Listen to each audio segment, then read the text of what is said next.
that your rights have been violated, that you've been stolen from, that you've been injured,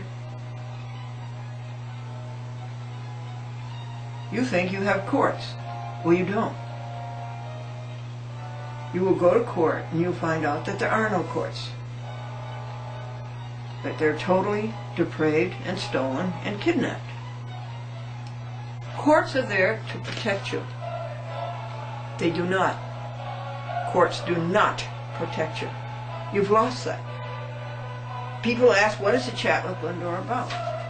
Mainly, it's about the fact that you no longer have courts, which means you no longer have any protection against anybody who violates you. Does that make you cry? Now, we are up to Part B, and this is page 12. Now it is time to penetrate, break, and dissolve to a puddle Sawrock's pablum. Who is Sawrock? He's the liar for hire, who sold his soul to a liar for hire law firm, Sadly, Stevens, Burke & Burke.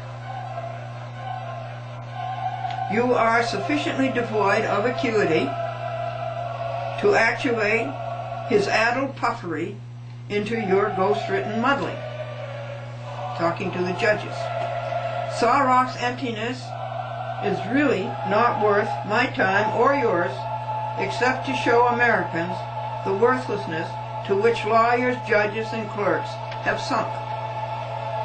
His page 1 demonstrates total lack of skillful management, dexterity, and adroitness. Like you, meaning you judges, he cannot read nor write. The caption is totally illiterate. For the right caption, see Glendora's pages 2 herein, which I showed you. His illiteracy continues with A.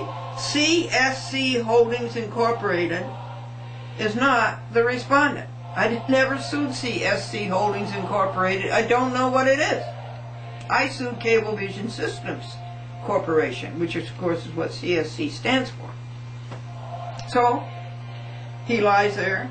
He's illiterate there.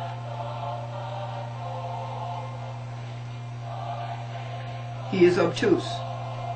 Sadly Stevens, Burke & Burke, Sadly Stevens, Jerk & Jerk, is not the attorney for the defendants, Charles Dolan, Cablevision, James Dolan, Mac Budill, Thomas Geiger, Charles Former, Peggy Anderson, Christine Savarino, Cecilia Mastrovilli.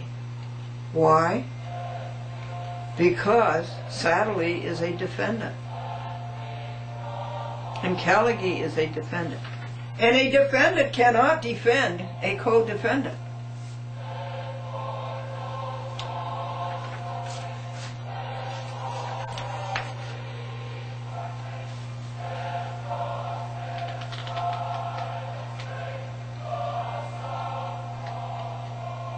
Sawrock's ignorant lawyering and shoddy workmanship know no bounds. Sawrock cannot read as to defendants, and he can't even read the plaintiff's name. It is Glendora. Okay, it's 10 o'clock. We are on page 14. And before we start excoriating Walter A. Sawrock, liar for hire,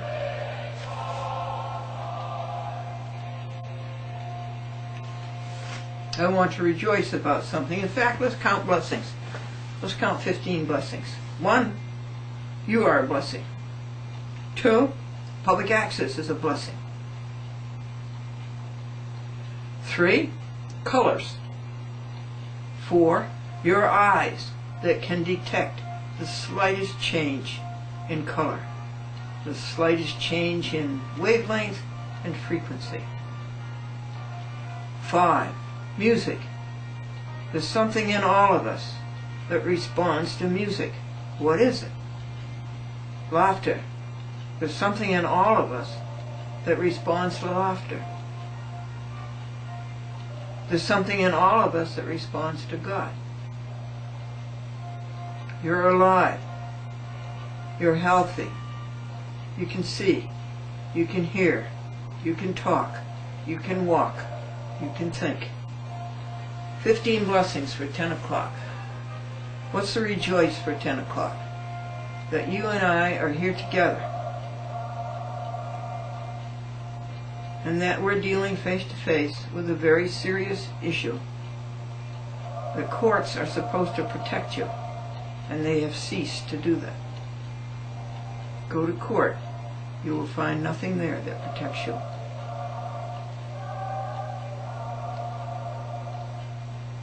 How about a joke?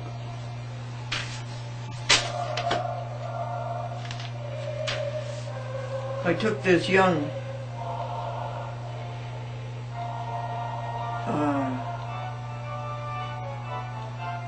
Ukrainian priest to lunch with a young Dutch Protestant minister. They were both young men who devoted their lives to God, and I thought it'd be nice for them to know each other.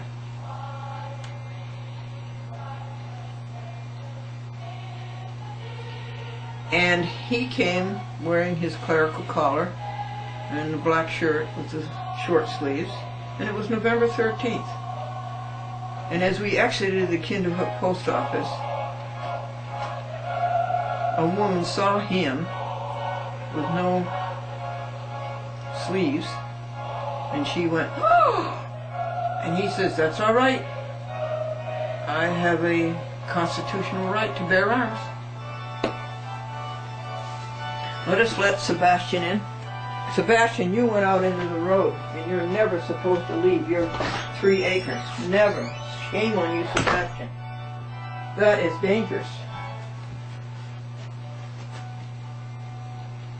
Shame, shame, shame. Shame, shame, shame, Sebastian.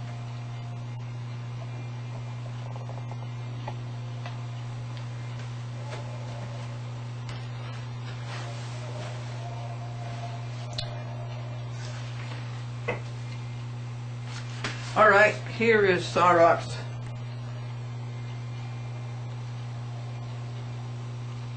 caption, and it is wrong.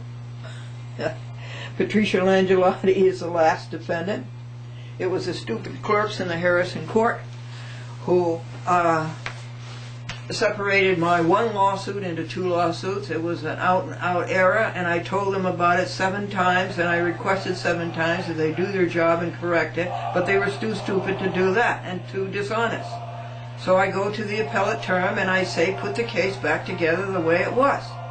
Glendora versus Charles F. Doan, Cablevision, James L. Doan, all the way through Langelotti. So Angiolillo puts the case back together, but he puts it back together upside down. Did I tell you that these judges cannot read and they cannot write?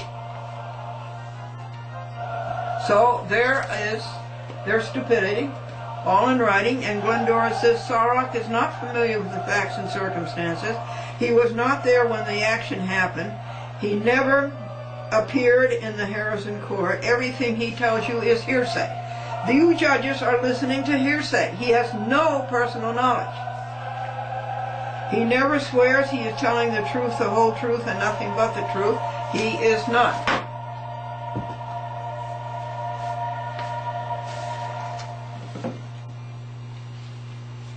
He is lying to you. And here are 4 of his lies, totaling 10 so far. As part of her ongoing crusade, that's lie 1, of harassing litigants, that's lie 2, against CSC Holdings Incorporated, that's lie 3, its officers and employees, among numerous other defendants, appellant Glendora, and he puts in the last name, and that's not the appellant. The appellant is Glendora, without a last name. And so already we have 10 lies. And what is it, 2 lines? A, Glendora never sued CSC Holdings Incorporated. B, Sarok lies. C, what is CSC Holdings Incorporated? Glendora has no knowledge. Sarok will lie repetitively to get it into the court record and into West. West Publishing is another liar. West Publishing publishes only one side. It repeats and publishes all of the lies of the judges. So West Publishing has to be sued. One cannot believe any one of these three, but you people repetitively get suckered. I'm talking to the judges, you get suckered. And Sarek says the individual defendants named in Glendora's appeal, with the exception of Patricia Langelotti, were never served with process in the action before and therefore never appeared. Lie number 6 in this group. Recognizing this deficiency, the lower court dismissed. Well, the lower court did not recognize any such deficiency. This is out and out lying, out and out changing the record. What did I tell you about the courts? They are not there to protect you any longer. Glendora's claims against all named defendants. The lower court vote failed his town, Harrison, his county, Westchester, his state, New York, and his country, the United States of America, miserably. So now I think we're up to about 20 lies. We're on page 15. Sarek lies. No such things ever happened. He wasn't there. All defendants were served. And they were served by the Harrison court itself. The Harrison court hired this constable after I gave the Harrison court the money to go out and serve these defendants. And they were all served at 47 Purdy Street in Harrison. And the court did the service. So this stupid Sarek, he did the same thing in the White Plains case, Glendora versus Masterilli. He said that they weren't served. See, they have no meritorious defense. Never. They cannot answer the complaint on the merits, what it's about. So they pick out jurisdiction and service.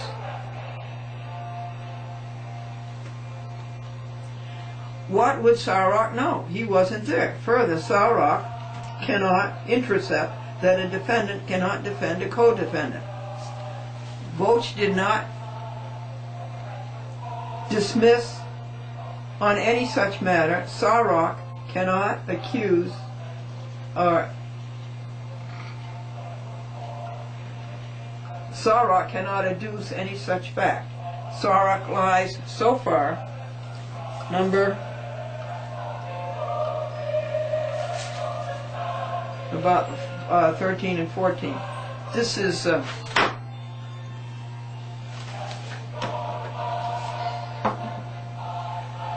want to show you this cat, but this cat doesn't want you to be seen once. You want me to feed you because you came across the street and you shouldn't have done that. And I can't feed you because I'm in the middle of videotaping. When we take the next break, I'll feed you.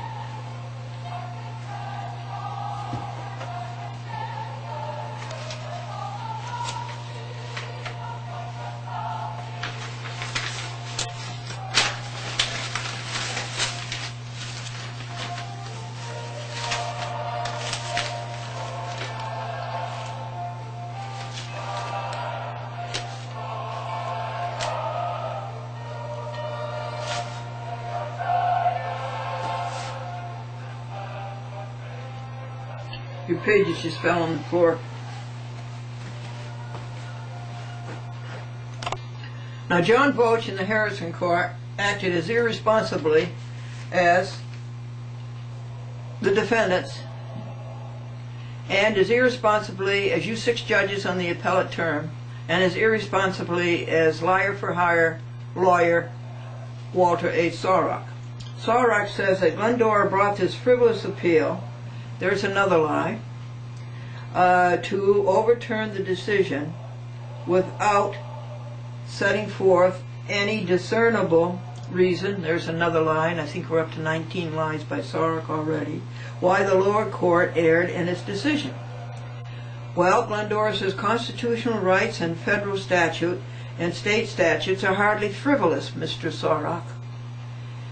Alas, poor Sarek does not know any better. He cannot read, intercept, or articulate, as we have already shown.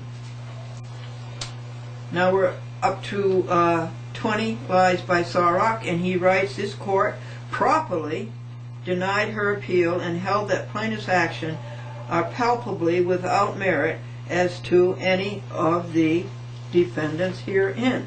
To which Glendora says, ho hum. Platitudes, worn out phrases, meaningless. Appeals court never even dealt with the merits. Their aim was as good as blindfolded. They never know what is right or what is wrong. The appellate term always has an axe to grind. Whatever mob it is, the judges do what the mob tells them to do, or they are out. That explains, folks, why there are no good judges in the courts. If you're a good judge, you're going to get out of there in a hurry. Page 17. Sarok writes, the appellate division on its page SM-2, why don't they just paginate? Indeed, the court held that plaintiff's prosecution of this completely meritless, there's 21 lies, matter represent a clear abuse of the small claims system for purposes of oppression or harassment. Well, what is the abuse? The abuse is, first it's the judges who abuse the small claims court, then it's the lawyers who abuse it, and then the clerks. The plaintiffs don't abuse small claims.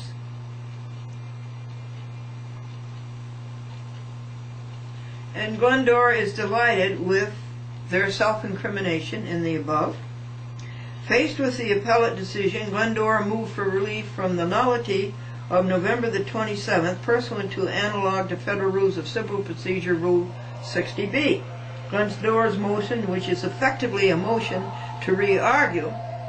Okay, there's lie number 22. It is not. I do not want a re-argument.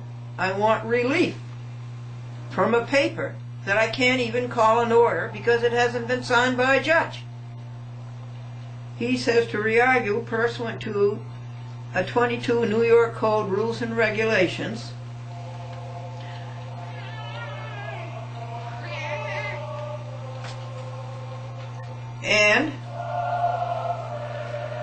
And he has a run-on sentence here, which is illiterate.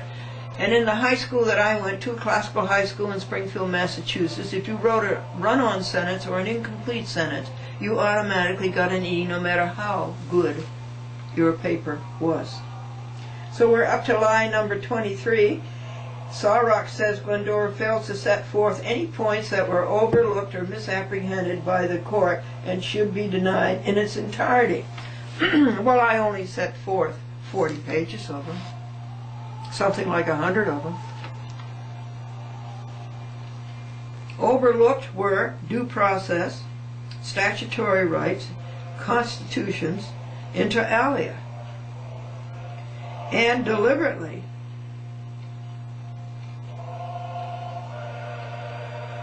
and wantonly misapprehended by these judges, all in self-interest and in treason.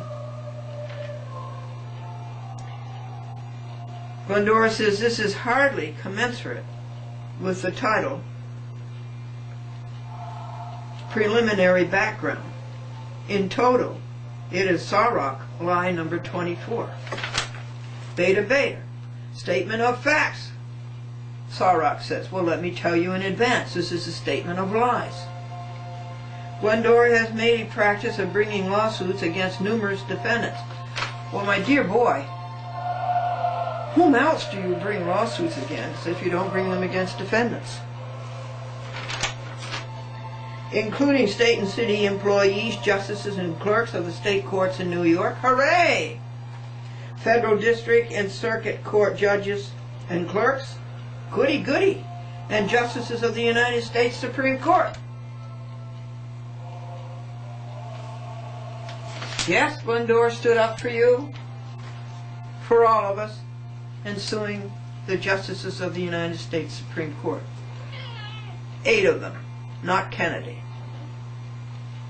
Glendora says this is a rehash, that it's repetitive and it's inadequate, and it shows patently that Sarek has no meritorious defense. It's irrelevant, and his memorandum of law states no law. And the big question is, how does this absolve Charles Dolan through Langelotti for violating the law? Public access law. Public access is a law. We are on page 19. We just passed 10:15 a.m. We're going to rejoice that this little kitty is a vegetarian. And he's asking for his vegan food. And when we get up to page 20, we will feed you. Sarek says the United States Supreme Court has gone so far as to prospectively bar, that's a split infinitive, Glendora from informer pauperous filings in non-criminal cases. Isn't that sad? What does that tell you about the Supreme Court of the United States? If you're rich, you can go there. If you're poor, you're shut out. Isn't that a nice thing? Based in part on her previous 14 petitions, I went to the United States Supreme Court 14 times until I found out they were totally corrupt and useless. All of which were denied without dissent. That's wrong. That's lie number 25. Kennedy dissented. See Glendora versus Porzio. Now, Glendora asks you again, how does this absolve Charles Dolan through Langelotti from violation of Glendora's statutory rights under Title 47 of the U.S. Code 521 et sequitur, and under New York Code Rules and Regulations Title, it's been changed, Title 18 now, Section 895.4, and New York State Public Service Law, Article 11, 229C. These defendants violated all those. And how does what Sarek say absolve them from doing it? How does it acquit them? It does not. If this Sarek paper has a funny smell, it is because he exhumed it from Callaghan's grave, who died in infamy on November 2006. Page 20. Sarek plagiarizes a dead man. Callaghan was a model lawyer, quote unquote. Gannett newspapers wrote, yes, he was a model lawyer. A model lawyer. He lied, he stole, and he cheated. Now Sarek tries to emulate him. Sarek's lie number 25 is Kennedy dissented. What does this tell you about the Supreme Court? You have to be rich to go there. Poor people are not allowed, are not admitted. Lies 26. Glendora claimed below, yet again, that Cablevision violated her rights as a result of Cablevision's requirement that all non-resident broadcasters obtain a local sponsor. You know, in that sentence alone, there's 4 lies. First of all, Cablevision doesn't broadcast. NBC, ABC, and CBS broadcast. Cablevision's signal goes through a coaxial cable, or nowadays through fiber optic. They do not broadcast. That's ignorance of the field. He's illiterate. Cablevision does not broadcast. And here's what a coaxial cable looks like.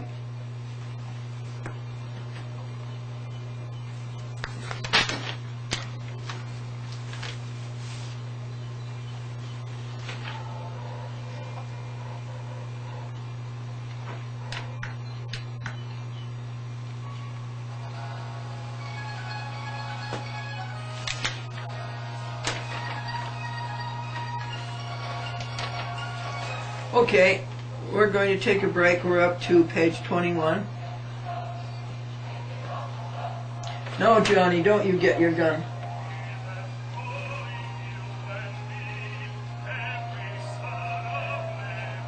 To take advantage of local public access, you have to get a signer, they say. A producer such as Glendora must either be a resident of the service area or have a sponsor who resides in the area. Who says? Give me a law.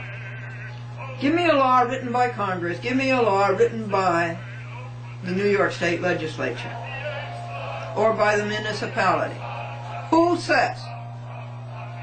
You see how they lie and think you're going to... They're like Hitler. They repeat a lie so often that you begin to believe it. Well, every time you repeat it, it's going to be refuted. Glendora erroneously claimed that the sponsor requirement has no statutory authority, quote unquote, and alleged damages in the... And Glendora says, prove erroneously. Do they state anywhere a statute? No. Do they state anywhere a law made by Congress or the New York Legislature or a municipality? And so now you see, let me show you how he glides right over that. See, without any statutory authority, he can't find any. I'll read it to you again. Claim that the sponsor requirement has no statutory authority, that's Glendora's quote, and alleged damages in the amount of $3,000. Cablevision's rules, policies, and procedures to which the public access user or her sponsor must adhere. Who says? Who says so? I see no law. What is your statutory authority? Adduce a law. And this is law at Sawrock line number 27. Okay.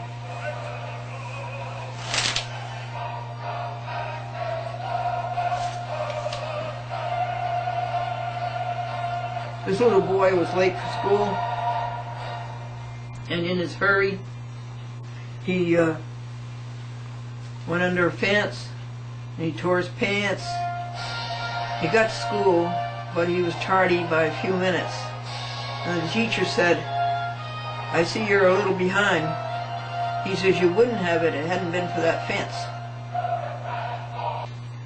Folks, would you like to see how to feed a vegetarian cat? The first thing you have to do is wipe off the counters because they can't eat in dishes because the dishes keep falling on the floor. So these are their counters, their tables. Make sure they're nice and clean. And then you get out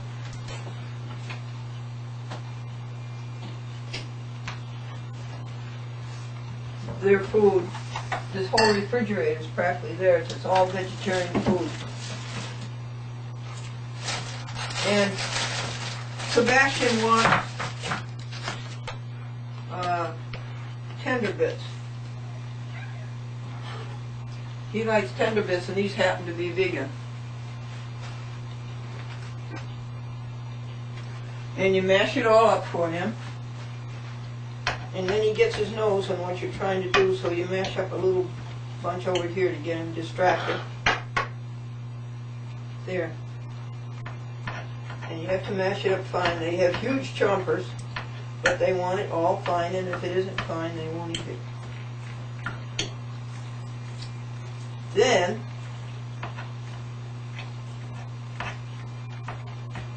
he's waiting for his yeast. They have vitamin B12 yeast, or whatever it is, brewer's yeast. And he won't eat it unless you put brewer's yeast on it. There, now wait just a second, Sebastian.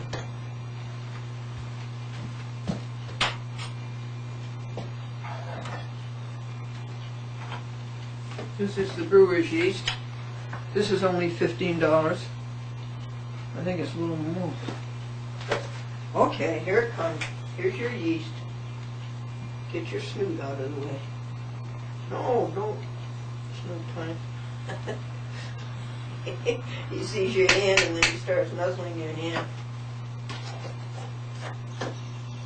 There's no such thing as feeding one cat, you know. You feed one cat, you gotta feed two.